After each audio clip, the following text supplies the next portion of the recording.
I was born in a refugee colony in the capital city of India, New Delhi. And my father was a freedom fighter.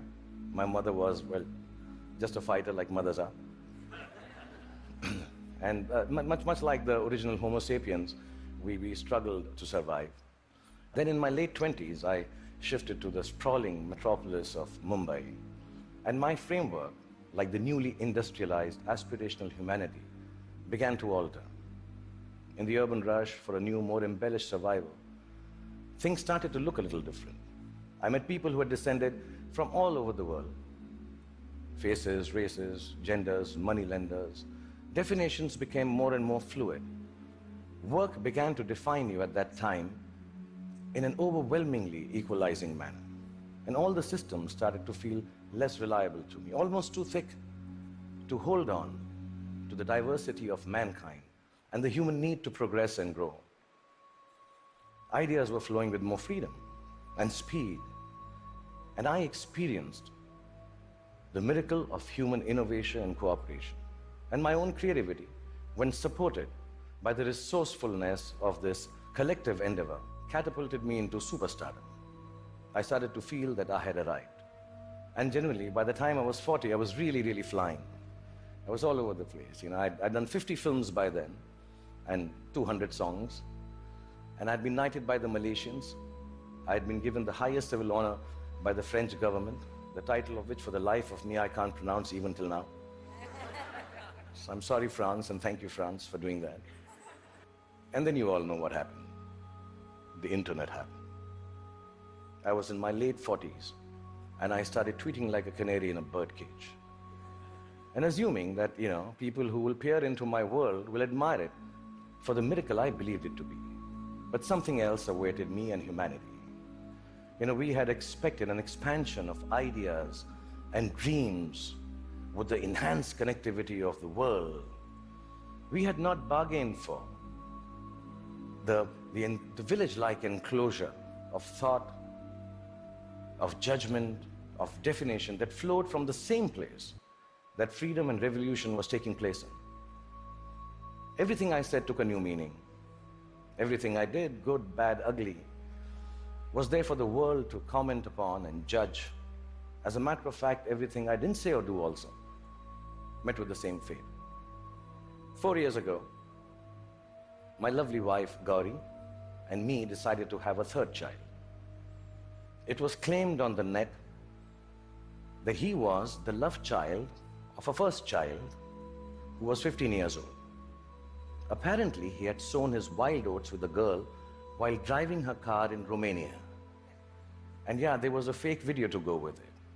And we were so disturbed as a family. My son, who's 19 now, even now when you say hello to him, he just turns around and says, "But bro, I didn't even have a European driving license." Yeah, in this new world, slowly reality became virtual and virtual became real. And I started to feel that I could not be who I wanted to be or say what I actually thought. And humanity at this time completely identified with me. I think both of us were going through our midlife crisis. And humanity, like me, was becoming an overexposed prima donna. I started to sell everything from hair oil to diesel generators. Humanity was buying everything from crude oil to nuclear reactors. I even tried to get into a skin-tight superhero suit to reinvent myself. I must admit, I failed miserably. Like you noticed, nobody could make any sense of what was happening except me. And I didn't give a damn, really, because the whole world and whole humanity seemed as confused and lost as I was. I didn't give up then. I even tried to reconstruct my identity on the social media like everyone else does.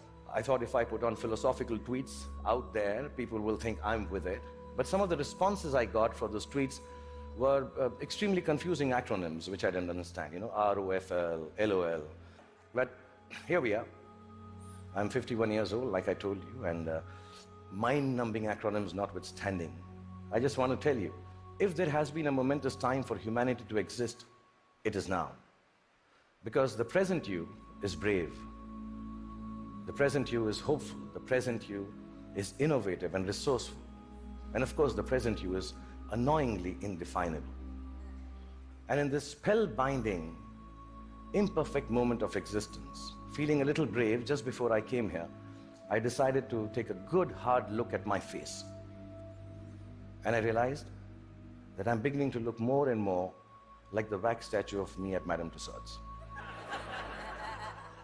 Yeah, and in that moment of realization, I asked the most central and pertinent question to humanity and me. Do I need to fix my face? Really, I'm an actor, like I told you, a modern expression of human creativity.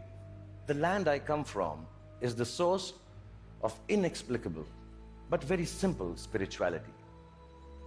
In its immense generosity, India decided somehow that I, the Muslim son of a broke freedom fighter who accidentally ventured into the business of selling dreams, should become its king of romance, the Baadshah of Bollywood, the greatest lover the country has ever seen.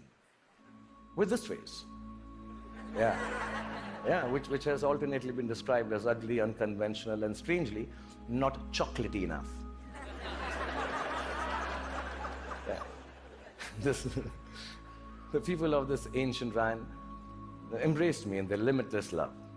And I've learned from these people that neither power nor poverty can make your life more magical or less torturous. I've learned from the people of my country that the dignity of a life, a human being, a culture, a religion, a country, actually resides in its ability for grace and compassion. I've learned that whatever moves you, whatever urges you to create, to build, whatever keeps you from failing, whatever helps you survive, is perhaps the oldest and the simplest emotion known to mankind. And that is love. A mystic poet from my land famously wrote, "Pothi padi padi jug bhaya, pandit bhaya na koi. Pothi padi padi jug bhaya, bhaya na pandit koi. Dhai aakhar prem ke, pade so pandit hoy." Which loosely translates into that whatever, yeah, if you know Hindi, please clap. Yeah, it's very difficult to remember. Which loosely translates into actually saying that all the books of knowledge that you might read and then go ahead and impart your knowledge through innovation, through creativity, through technology.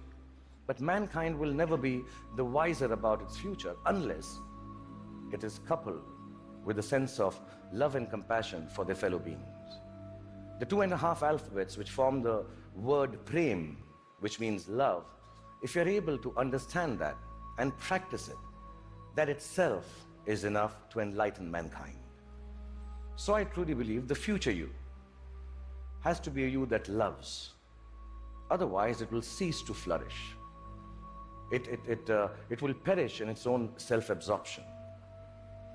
So you may use your power to build walls and keep people outside. Or you may use it to break barriers and welcome them in. You may use your faith to make people afraid and terrify them into submission. Or you can use it to give courage to people so they rise to the greatest heights of enlightenment. You can use your energy to build nuclear bombs and spread the darkness of destruction, or you can use it to spread the joy of light to millions. You may filthy up your oceans callously and cut down all the forests. You can destroy their ecology or tend to them with love and regenerate life from their waters and trees. You may land on Mars and build armed citadels, or you may look for life forms and species to learn from and respect. And you can use all the monies that we all have earned to wage futile wars and give guns in the hands of little children to kill each other with. Or you can use it to make more food to fill their stomachs with. My country has taught me the capacity for a human being to love is akin to godliness. It shines forth in a world, which civilization, I think, already has tampered too much with. In the last few days, the talks here, the wonderful people coming and showing their talent, talking about individual achievements, the innovation, the technology, the sciences, the knowledge we are gaining by being here, are reasons enough for us to celebrate the future us. But within that celebration, the quest to cultivate our capacity for love and compassion has to assert itself just as equally. So I believe the future you is an infinite you. It's called a chakra in India, like a circle. It ends where it begins from to complete itself. A you that perceives time and space differently, understands both your unimaginable and fantastic importance and your complete unimportance in the larger context of the universe.